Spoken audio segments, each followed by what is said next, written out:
The skies opened on the day of my grandfather's funeral with a gray, bitter rainfall that seemed to mourn him louder than any of the people surrounding his casket, and as I stood in the wet grass of the cemetery, black coat clinging to my arms, the cold biting through the soles of my shoes, all I could feel was the weight of the letter I held inside my bag, the last thing he had left behind for me.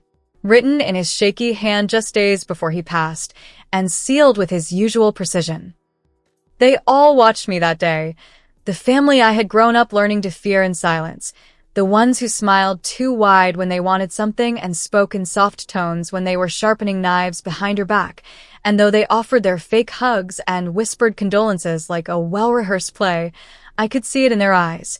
They weren't grieving the man, they were circling like vultures over what he had left behind.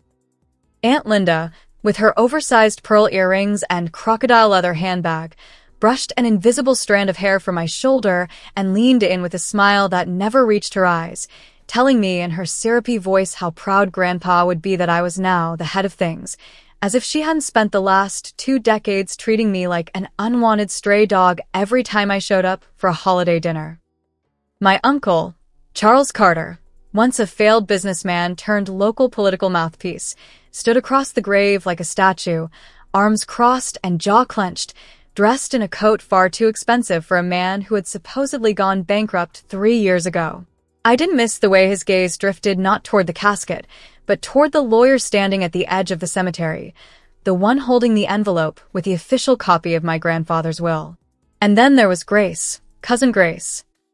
Linda's perfect little daughter, the golden one with thousands of followers online and a surgically perfect face, who hadn't visited my grandfather once during his final months in the hospital, but now stood near me with tears strategically glistening in the corners of her mascara-laced eyes, blinking slowly as if posing for a photo shoot in a graveyard. They were all smiling. They were all too nice. And I, naive, grieving, and exhausted, hadn't yet realized that they had begun their act the moment my grandfather took his final breath. It was only later that I would understand just how deep their greed ran and how carefully they had prepared to sink their claws into the inheritance that he had left solely to me, not to be shared, not to be divided, but passed in full to the only person he trusted. At the time, I only knew what the lawyer said that afternoon at the reading of the will. That every asset, every share, every bond, and the entirety of the estate had been left in my name, not as a temporary gesture, not as a caretaker, but as the rightful heir, as the one he believed in, the one he loved, the one who had stood by him not when it was convenient, but when he could barely speak and no one else remembered his birthday.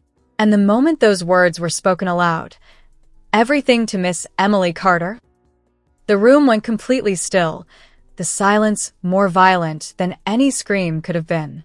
No one congratulated me. No one offered a kind word, but every single one of them smiled. Later that week, they came to me as a group. Uncle Charles in his fine tailored suit, Aunt Linda in a pressed blouse she'd probably worn to every country club function she could find, and Grace in heels too high to walk on the old wooden floors of my grandfather's house. And they spoke softly, kindly, as if we had always been close, as if the past 20 years of passive insults and quiet exclusion had never happened. "Emily," Charles said, as he sat across from me in the study where Grandpa used to read to me when I was little, "I know this must all be overwhelming.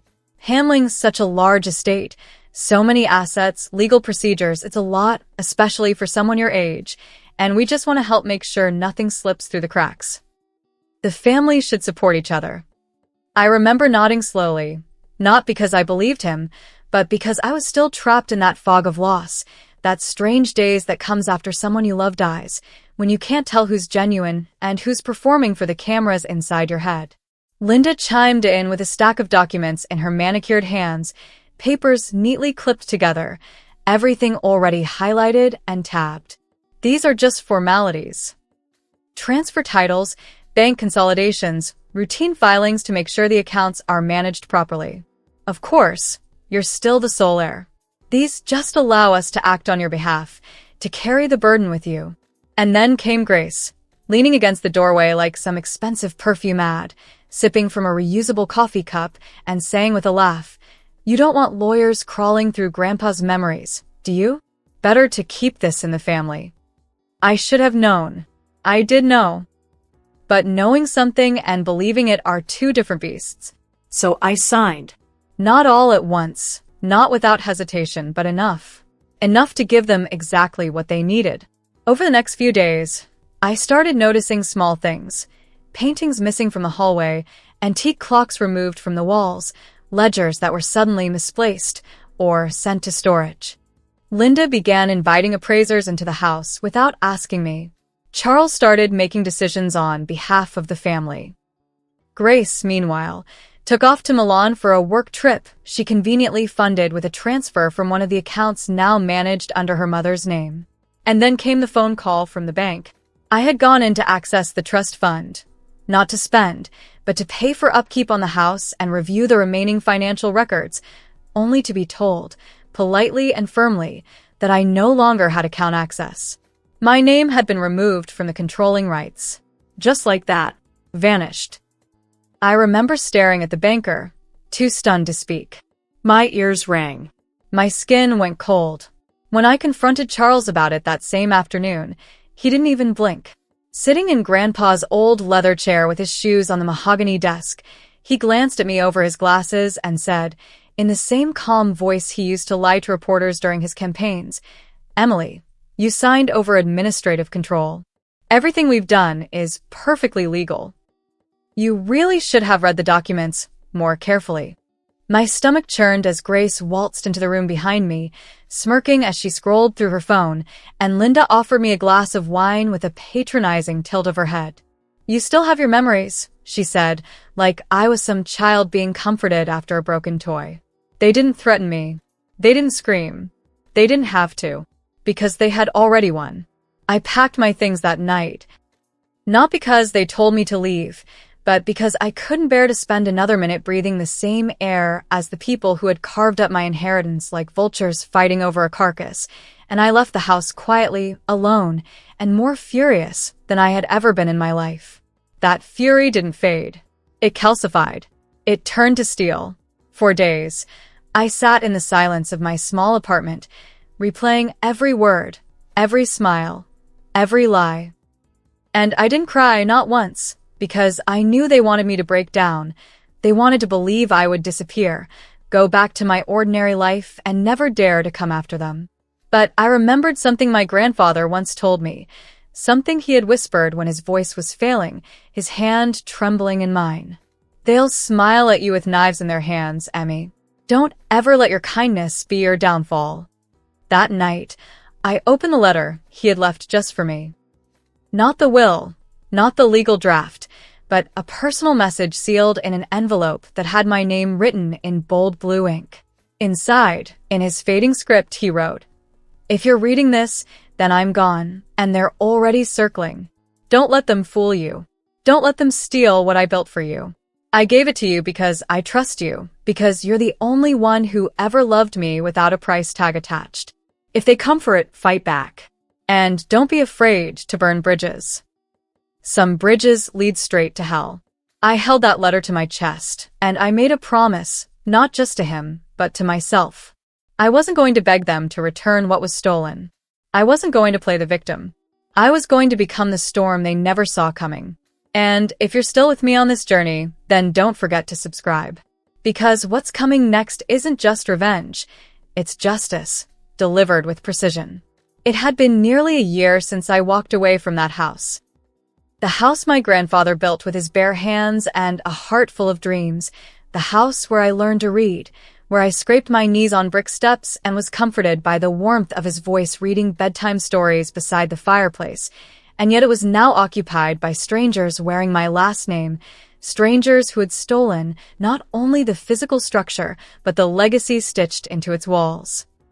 I lived quietly in the months that followed, renting a small studio apartment above a bakery on the edge of town, far enough from the social circles my relatives indulged in, and far enough to be forgotten, or so they believed, because the Charleses and Lindis of the world never looked back once they thought the threat had been eliminated. They assumed I was broken. They assumed I had folded. But while they flaunted their stolen lifestyle like proud thieves on parade, while Grace posted champagne-fueled selfies from yachts she never earned, and Charles gave speeches about generational wealth on podiums bought with my inheritance.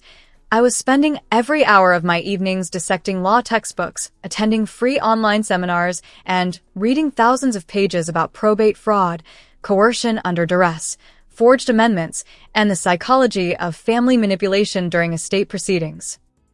Each detail I uncovered felt like a thread being tugged from the tangled knot they had made. Each legal precedent, each real-world case where others like me had risen from ruin and turned the system against the very people who had used it to silence them. And the more I learned, the more certain I became that what happened to me wasn't just cruel, it was criminal. But I wasn't foolish enough to think knowledge alone would bring them down. I needed help. Not from strangers. Not from another lawyer for hire who would take one look at the Carter family's public image and politely decline to get involved. I needed someone I could trust, someone whose loyalty had roots older than this nightmare. So I called Rachel. Rachel Bennett had been my best friend in middle school, the kind of friend who knew how to make a quiet girl laugh and how to protect someone who didn't know how to raise her voice.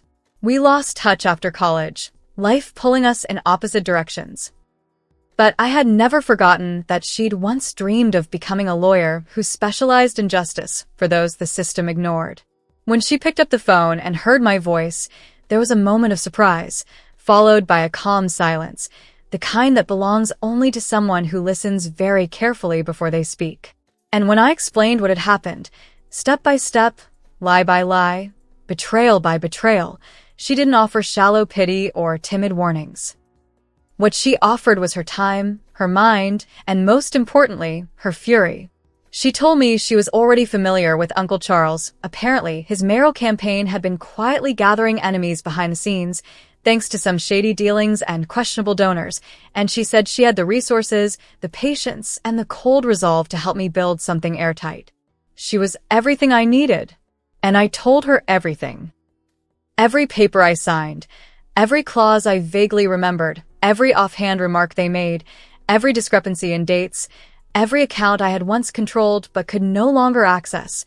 I sent her copies of bank statements, old emails, digital footprints from cloud backups they didn't know I had preserved, and most importantly, the original will I had photographed the day after Grandpa's death, long before they had a chance to revise it.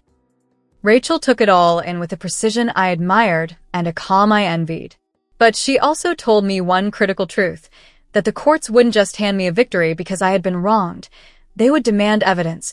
They would want chain of custody, motive, timeline, and a perfectly aligned sequence of events to prove coercion, fraud, and abuse of trust. And so we worked. For weeks. For months. She took my broken past and turned it into a legal machine. Meanwhile, I found another unlikely ally, Nathan Hale, a local investigator whose father had once worked as my grandfather's groundskeeper. Nathan had respected Grandpa deeply, and when I told him how Charles and Linda had manipulated the inheritance, he offered to help in any way he could, especially since he had already grown suspicious of some of the assets suddenly appearing under Charles's name, assets that didn't match the paperwork submitted during probate court. Nathan was meticulous. He accessed transaction logs, surveillance footage from a notary office they'd used under false pretenses, time-stamped digital documents that showed edits made after I had supposedly signed, and even voice recordings from public events where Charles bragged about convincing the girl to hand it all over. They had been so confident, so blinded by their own arrogance, that they left trails in places they thought no one would bother to look. And every single one of those trails led back to me. I still remember the moment Rachel looked at me across her office desk, a thick folder in her hand, and said in that quiet, razor-sharp voice of hers, "Emily, what we have here is enough to not only reverse the transfer of estate, but to bring criminal charges, fraud, conspiracy, and perhaps even elder manipulation.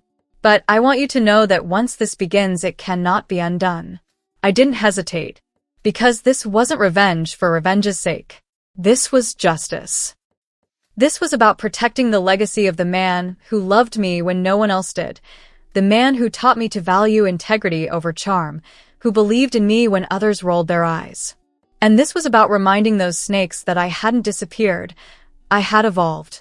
If stories like this give you hope, if you believe that no matter how far someone falls, they can always rise, then don't forget to subscribe and follow this journey all the way to its end. Because trust me, the best part is still coming. The final piece of the puzzle came unexpectedly. Nathan returned with documents he had pulled from a deep government archive, a copy of a notarized letter signed by my grandfather 6 months before his death, stating that in the event of foul play, a sealed affidavit containing a second will have been placed with a private firm and should be released only if the original was contested under suspicion of fraud. And that's exactly what we had. They had taken the will I had shown them and submitted a modified version with identical language, but subtle changes. A few words, a few signatures, enough to push the ownership into family trust language, which they then used to create powers of attorney, investment accounts, and property deeds in their names. But they had never found the second copy, the real one, buried in the private archives of that firm under a different legal identity Grandpa had used for security. And now it was in my hands. With everything we needed, Rachel prepared the lawsuit, not just a civil claim for damages, but a full probate case reopening with a formal request to vacate the fraudulent will, supported by an evidentiary binder thicker than a college textbook. The court date was set, but I didn't want it to be quiet. I wanted them to see it coming. So I let Grace know I was interested in reconnecting, that I had moved on, and wanted to celebrate family again. She took the bait faster than I expected. The invitation came within days, a formal card for a family gala being hosted at the estate, complete with press attendance and donors from Charles's campaign. They didn't know I already had the court order tucked safely in my coat pocket. They didn't know the woman they tried to destroy had returned stronger, smarter, and far more dangerous than they ever anticipated. And they certainly didn't know that I wasn't coming alone. The reunion would be grand, but not for them. The sky was clear and indifferent the night I returned to the estate, a sky so calm it felt almost mocking, as if it hadn't borne witness to the months of betrayal, the sleepless nights spent building my case, or the painful memory of walking away from that house when I no longer recognized it as mine. And as I stepped out of the car in front of the grand stone pillars that once symbolized legacy, but now stood as monuments to theft, I couldn't help but notice how much effort they had poured into polishing every visible detail for the evening's gala, how desperately they wanted the world to see wealth, prestige, and influence instead of what it really was, a hollow performance staged on the foundation of lies. The gravel beneath my feet had been swept spotless, the driveway lined with flickering golden lights that illuminated the curved pathway to the house, where guests dressed in gowns and tuxedos sipped champagne and posed for press photos beneath banners that read, "The Carter Legacy," honoring the past, shaping the future, and even though the phrase was nothing more than propaganda draped in fancy fonts, I couldn't help but smile at the irony that tonight, in front of this crowd, on this stage, inside this house they had stolen from me, I would be the one reshaping the future. As I entered the main hall, I could feel the weight of eyes turning in my direction, some recognizing me from the family name, others remembering the headlines from nearly a year ago that briefly mentioned the quiet granddaughter of Harold Carter before the narrative shifted focus onto Charles and Linda, painting them as benevolent caretakers instead of calculated predators. But I walked with my chin high and my steps measured, dressed not in designer labels or anything flashy, but in tailored black, sleek and simple, because I wanted no distractions from what I had come here to do.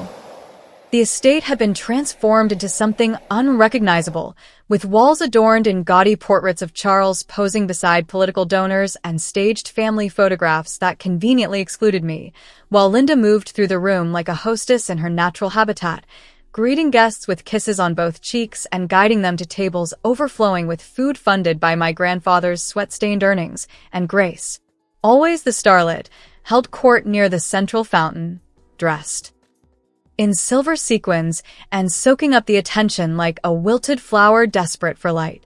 They hadn't seen me yet, and that was intentional. I wanted to watch them in their element, comfortable, celebrated, worshipped by strangers who didn't know they were bowing to thieves, because there is something deeply satisfying about witnessing someone's confidence just moments before it's shattered.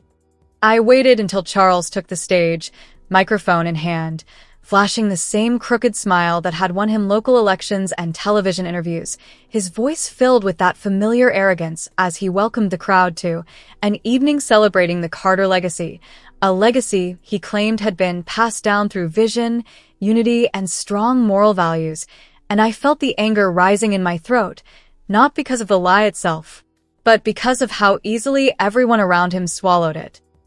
But I didn't interrupt him. Not yet.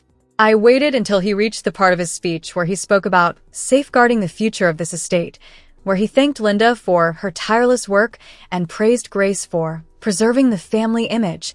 And when the applause began to rise, shallow, obligatory, ignorant applause, I finally stepped forward from the crowd and made my way toward the stage, each step echoing through the room louder than the one before.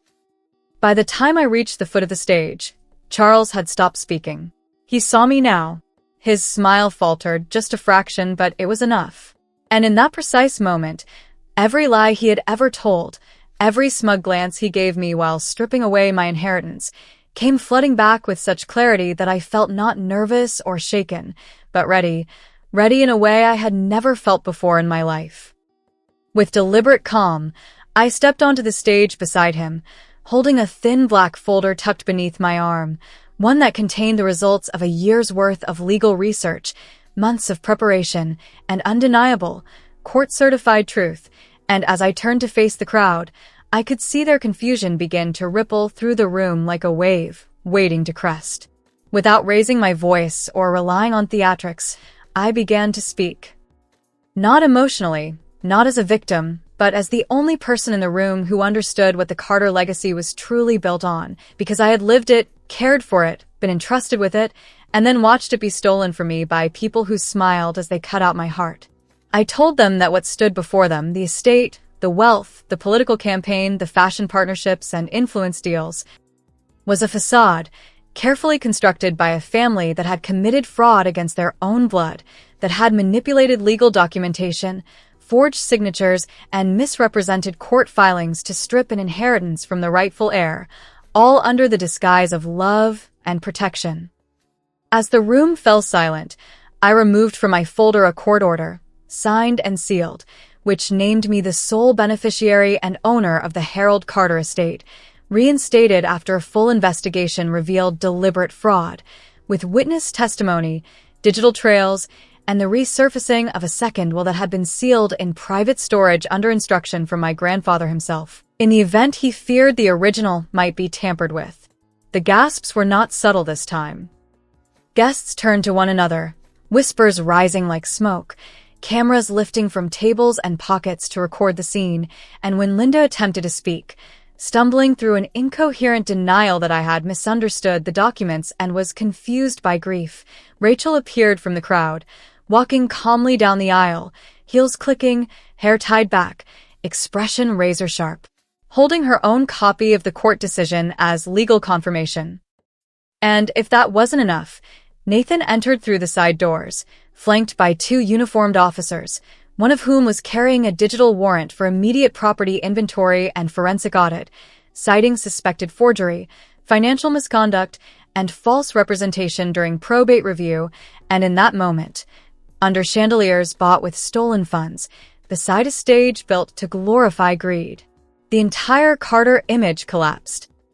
Grace froze where she stood, trembling, her phone slipping from her hand and shattering on the marble floor as photographers turned toward her, documenting every inch of her unraveling. Linda backed away slowly, face drained of color, her perfectly curated evening slipping into something far more terrifying, reality. Charles, still gripping the microphone, attempted to protest, but his voice cracked, and when the officers approached him with a request to step aside for questioning, he looked not like a patriarch or a leader, but a man who had built a tower out of lies and finally realized the foundation was made of sand.